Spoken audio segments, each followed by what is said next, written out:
Self-destabilization is an important concept to understand when learning about how controlling groups recruit new members. Individuals who have already been destabilized by normal, troubling life situations are particularly vulnerable to messages that groups may give them about how they can overcome those life difficulties and achieve a more ideal situation. Because these groups make promises that adhering to their teachings or joining with the organization will solve many of these life difficulties, the groups specifically target people in these unstable periods of their life for recruitment.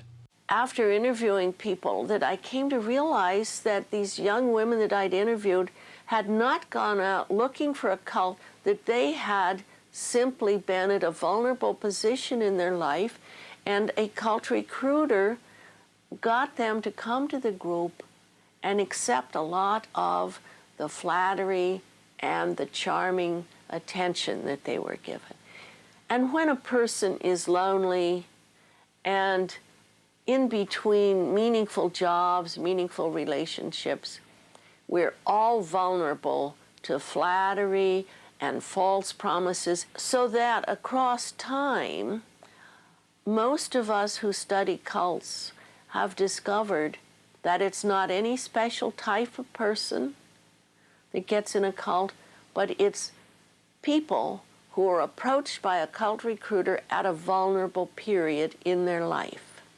William Goldberg and Lorna Goldberg are clinical social workers who counsel former cult members. Jim Guerra was attending a prestigious Ivy League university when he was recruited into a group known as the Garbage Eaters. Lori Schaffler was recruited 2 weeks before she was to begin college in her native state of Washington. It seems that you were both experiencing the normal stresses of growing up, and you were in a period of transition. Transition times are times of particular vulnerability to the appeal of groups like the cults.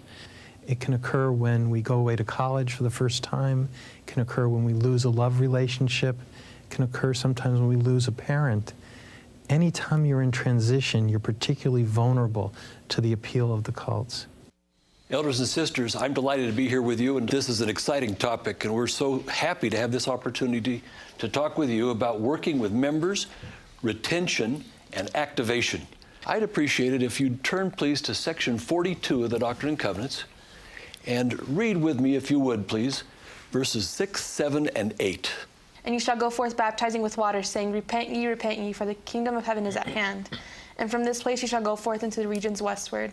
And inasmuch as ye shall find them that will receive you, ye shall build up my church in every region. I want to emphasize 3 words, or 4 words, I guess, that are repeated in each of those verses. Ye shall go forth. Do you see that part about ye? Mm-hmm. When we talk about finding, we want to make sure that we're talking about our own responsibility to find people to teach. We can help find people to teach when we develop the faith to do so. We need to develop the faith to find. We always find when we teach, and we teach when we find. What does that mean to you? How do you understand that?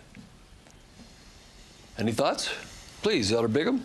I think always testifying, always looking for opportunities to share the gospel with, and when you do have someone you're teaching, always asking them for referrals or who they know that we can go and share this message with. Good, thank you. If we're teaching someone, we constantly ask. We always look for opportunities to ask about who people know and who else do they know. The famous who else part, right? It's not enough just to ask who do you know. We always ask the second question, who else? And what's the third question? Who else? Who else? And the fourth, right? Yeah. We always do that. Thank you. Here's a mistake that's fairly common. It is that a missionary or a pair of missionaries show up at a member's home and they simply ask for a referral. There's a better way. We ask them questions that start with, who do you know? So we're going to complete that thought now by asking you to read these slides. Let's just ask Elder Von Dorsten, if you'd start. Will you read the first one underneath this, who do you know, and start what you read with who do you know, will you please? Yes, sir. Who do you know who would be interested in and benefit from the gospel message? Thank you. Elder? Who do you know who has an illness in the family? Next. Who do you know who has recently moved? Who do you know who recently had a baby? Who do you know who recently had a death in the family? Thank you. Who do you know who recently changed jobs? Why do you think that these kinds of questions might be more likely to be useful in working with an active member of the church in trying to find people to teach? Let me take you to Alma chapter 32, and we'll read a verse there. In Alma 32, you'll recall that Alma was teaching in, he was teaching the Zoramites, and as he was teaching, he ran into this situation. Someone came up behind him and asked this question. This is verse 5. He said, "What shall these my brethren do, for they are despised of all men because of their poverty, yea, and more especially by our priests." And then going to the end of that verse, "What shall we do?"